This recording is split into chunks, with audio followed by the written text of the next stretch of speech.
Hello and welcome to Cooking the Books with Heather. Today, excuse my tippy tapping in the background, we are working from Meathead Goldwyn's book, Meathead. I think we've only made one recipe from that before so far, but today we're going to be making perfect pulled pork.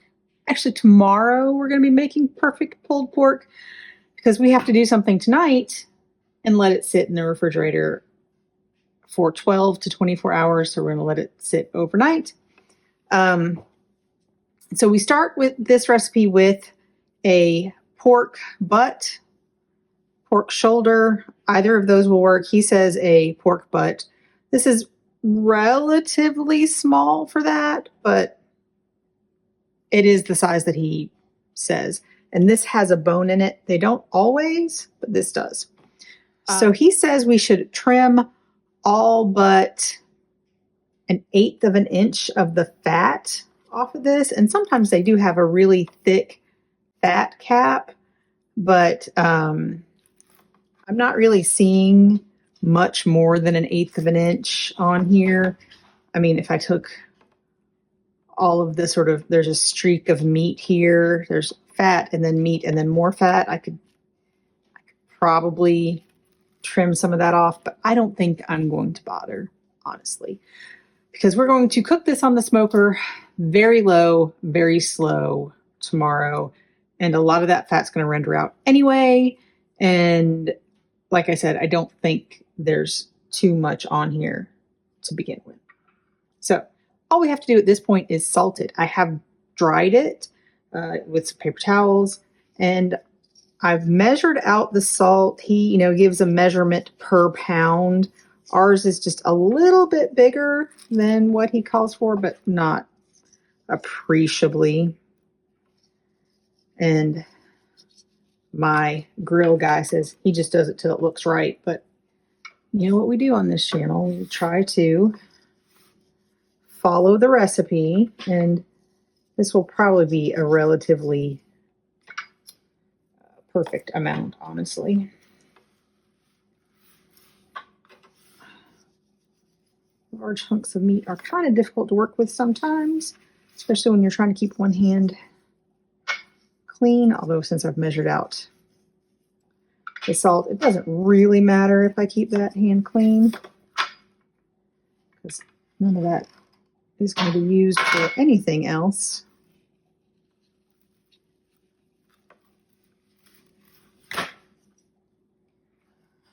I'm just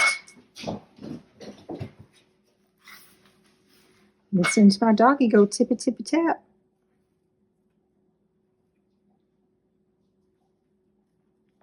Okay. All right. That is all that we have to do tonight. Now I'm just kind of making sure, see if we can pick up some of the salt that just landed on the tray. I know that seemed like it was a weird thing for me to be doing. Anyway, I'm going to put this into a Ziploc bag. I think this will fit into a gallon size, which, is pretty common. And yeah, it's pretty small. And we're going to let this rest in the refrigerator overnight. That will sort of absorb the salt. It's called a dry brine. So that's what we're doing right now. Just salt. And we will see you in the morning when it's time to start this on the smoker.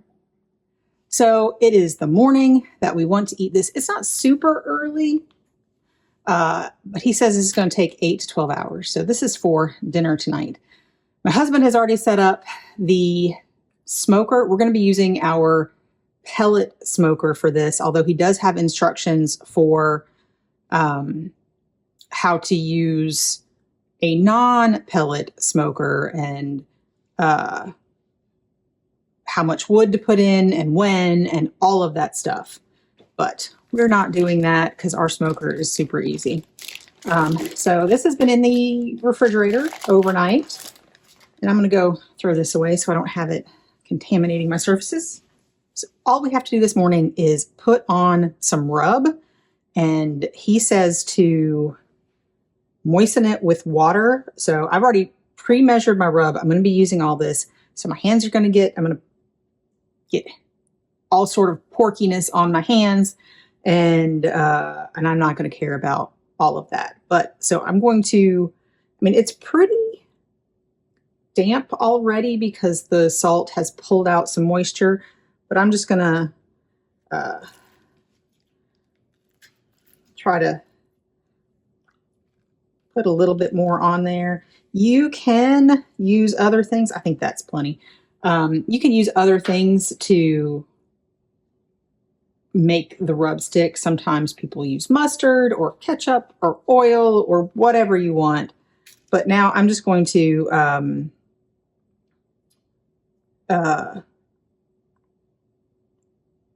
cover it generously with this Meathead's Memphis dust, which I have just made, and hopefully you've seen that. If not, if you haven't, I will link it up here. I'm not sure exactly how we're gonna make that a video, if it's gonna be a full video or just a short, because it was super simple and it makes a ton. So that's why I've pre-measured the amount that we need for this pork butt here.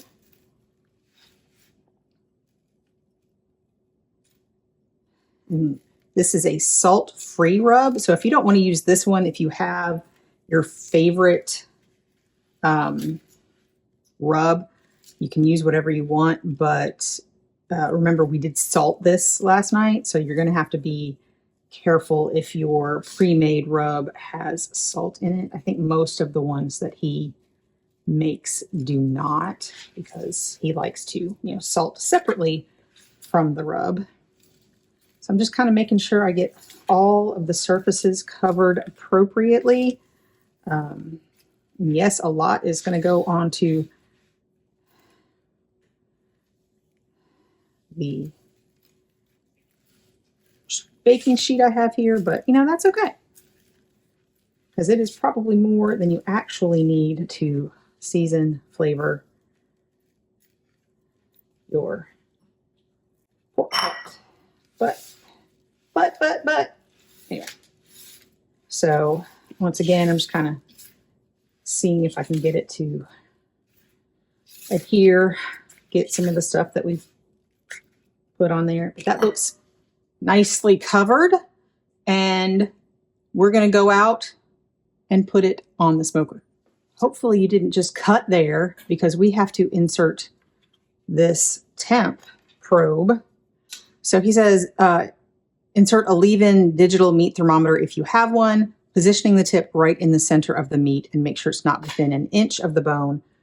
We have this one that doesn't have a wire, which is great. So I'm going to, our bone is there. So I'm trying to find the best way, because my bone is sort of in the middle here, and I'm trying to find the best way to get this in here without getting it near the bone. I think I was going to have to be kind of like that. Yeah, that's going to be good, because I think that won't be near the bone. I think that's okay. Whew. All right, so now we're ready to go put it on the smoker. I'm going to wash my hands again. All right, we've had a cameraman problem, so we missed this whole thing of me putting it on the smoker. So I'll tell you about it again. Our smoker, we have a pellet smoker, so we can just set the temperature. It's set to 225 degrees. And we just put our pork butt right in the middle on the rack. We're going to close it up. And we're going to go do something else for a really long time. Make your sides, have a beer, or several. Do whatever. We'll come back when this is ready to do something else to it. He says it's going to take 8 to 12 hours, so we'll see you tonight. It is about 2:20. We put it on around 10 o'clock-ish, I think, this morning. So it's been 4.5 hours, and we finally hit the stall. So the temperature is around 150 degrees. You can see what it looks like. I can't show you the temperature because it's all a whole like Bluetooth system temperature spike thing. But that's what it looks like. And so Meathead now says you have two options. You can let it go as it is. This will take longer, but it will result in a better bark. So the outside will dry out more. You'll have the crunchy bits on the outside. Or if you are in a rush and you want it to get done faster, you can wrap it at this point. So you can wrap it in foil or butcher paper and then continue to cook it until it hits, he says about 203 degrees is where he usually pulls it. You can check it at like 195, but he says 203. So you're looking for somewhere north of 200 degrees, 203, 205, up to 210 or so, probably fine. But we'll see how long that takes us. We've decided we're not going to wrap it. We're not going to use the Texas crutch. We're just going to let it go. Because we're not in a huge rush, but hopefully we'll be able to eat this for dinner tonight. So we'll let you know when we get to that temperature and show you what it looks like at that point. It's now dinner time. It's 6-ish, and we expected it to be done by about now. It's been 8 hours, but it's stalled at about 176, 177 degrees. So we're going to wrap it. So we have some butcher paper set up, and my grill guy is going to pull it out, wrap it up, and put it back on the grill. We'll let you know, or on the smoker. We'll let you know how long it takes. About 8:15, and the alarm finally went off. But as you can see behind me, we gave up and ordered Chinese food. We did end up crutching it. So we wrapped it in butcher paper, and we also turned the heat up to about 300. So after that, it took another hour and a half, hour and 15, whatever. So he says you can cut about 4 hours off your cook time. So it would have been even later if we hadn't done that. But that's okay. Even though this is not going to be the best experience, as he says, having it the second day is not going to ever be as good as it is the first day. I'll be trying it tonight anyway. We'll be having it tomorrow instead. We'll just move our plans to tomorrow, and we'll reheat this, which he says to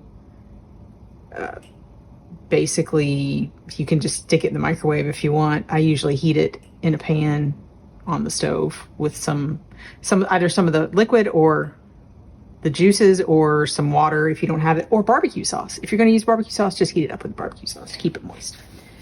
Anyway, so I'm going to, it's probably hot. So I'm going to take out our temperature probe here. We'll have to wash that. I'm going to unwrap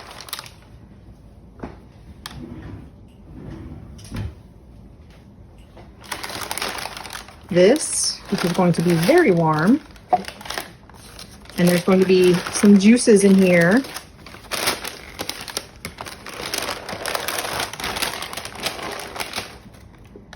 And it's going to drive my dog crazy that this is going to be in the house.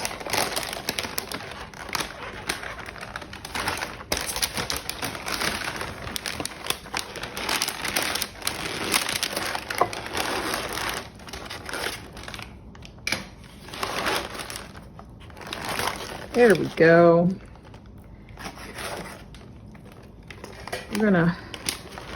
It is falling apart as it should be.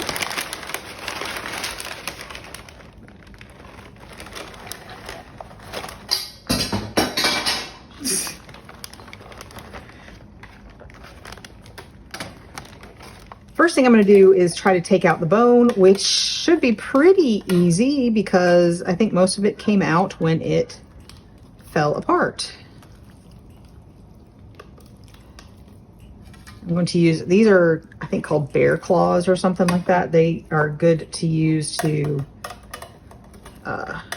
pull the meat, especially when it is this hot.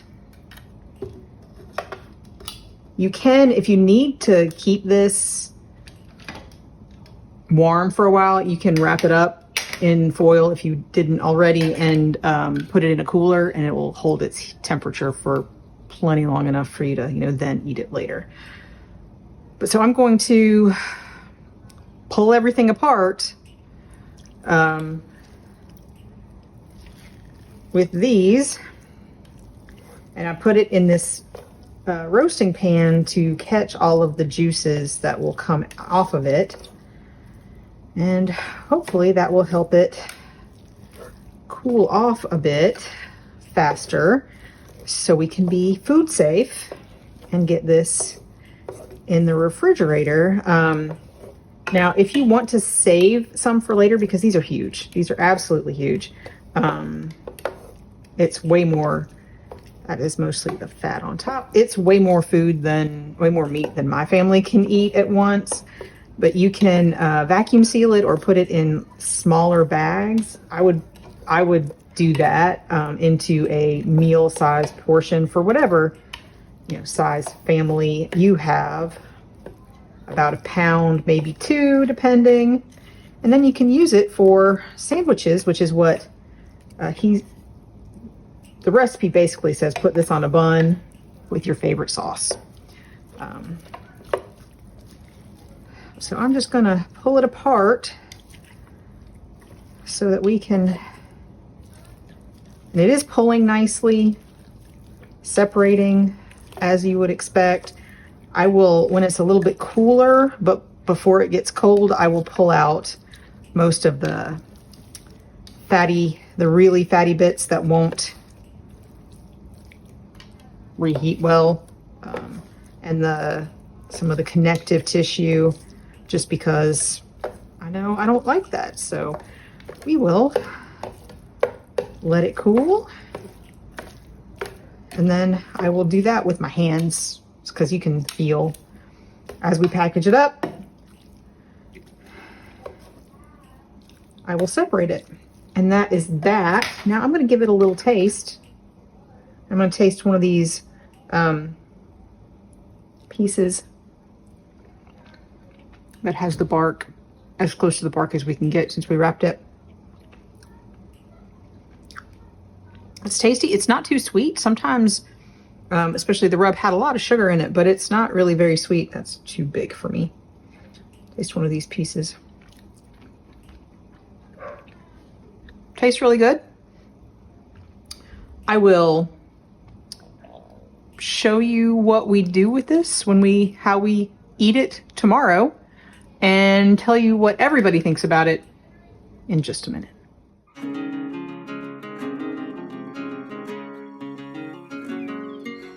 On this episode of Cooking the Books with Heather, you watched me make perfect pulled pork from Meathead Goldwyn's book, Meathead. We had some problems with this, and it wasn't really his fault. It was because he says, basically, this is going to take a really long time, settle in. But we tend to, when we're making a large cut of meat like this, I mean, it was about 5 pounds, which, once it's cooked is probably more like 3, but still that's way more than our family can eat in one day. So we usually invite people over. And then they usually kind of expect us to eat at a normal time. And so if we don't start it early enough and don't give ourselves plenty of time, it's a thing. And with smoked meats, especially large cuts, it's going to take some time. So especially with a cut like this, a large cut like a pork butt or shoulder or a beef brisket, it is so much better to have it done early than to try to time it to be ready exactly when you want to eat.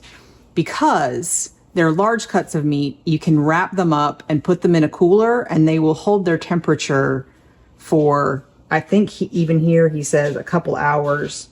If you're more than, you can either put it in the oven at about 170, the smoker or whatever you can do, or the indoor oven at about 170. But if you're more than 2 hours, wrap it in foil, basically put it in a cooler, and you can hold it there at a safe eating temperature for a really long time. It will stay above 140 degrees for a really long time, given all of that. We've done that before, and that has worked out very well. We should have done that. We should have started much earlier for this, because he says 8 to 12 hours of cooking time plus about 30 minutes of, processing and all of that.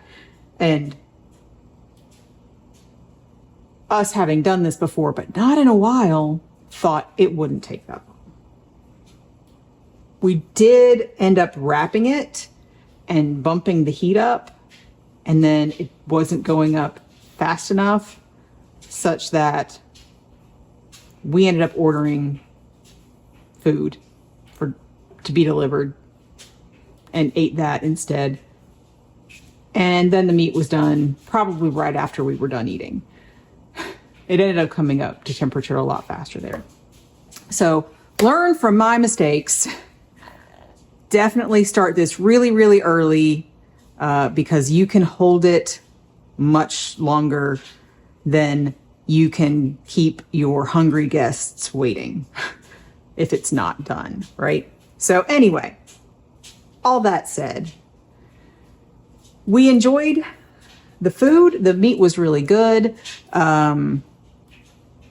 We had a big problem with our refrigerator right afterwards, so I think we didn't end up being able to eat much of it. I don't remember if it's in the freezer, if we just I think it's in the freezer now because our refrigerator was going down, actually going up. And so we haven't eaten much of it. We did eat some, and it was good, but yeah, it was not. We haven't given it a good enough shot, really. So we'll have some more at another time, at which point I will probably, I can't remember how I stored it. I like to store this in, I have a food saver, a vacuum sealer, and in those vacuum sealer bags, you can boil in bag in those, and that will keep them moist, keep the meat moist for reheating. So that's what I like to do with this kind of meat. That's the way I like to reheat it. You can heat it up in the oven, tightly covered, but it does tend to dry out a little bit. But anyway, I think his method was good. I think we just had a problem not believing him that it was going to take 8 to 12 hours. I think in the end, it probably took close to 12, even with wrapping it and everything. So it took a while. So plan for it, but you can feed a crowd with this as long as you plan. Anyway, if you've enjoyed watching me make this and laughing at me and all of the things that went wrong while we did, give me a thumbs up, hit the subscribe button, and come back and watch me make something else next week.